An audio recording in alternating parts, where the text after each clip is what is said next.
A moderate magnitude 4.1 earthquake occurred in the North Pacific Ocean near the coast of Guatemala in the morning of Wednesday, July 16, 2025 at 9:01 a.m. local time, GMT-6.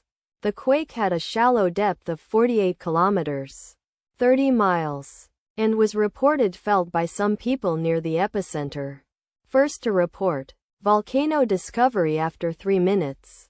The earthquake occurred 13 days after a magnitude 4.4 earthquake had hit on Thursday, July 3, 2025, at 12:50 p.m. local time, America, Guatemala GMT-6, in 9.3 kilometers, 5.8 miles, distance to the northeast. Data source from volcano discovery.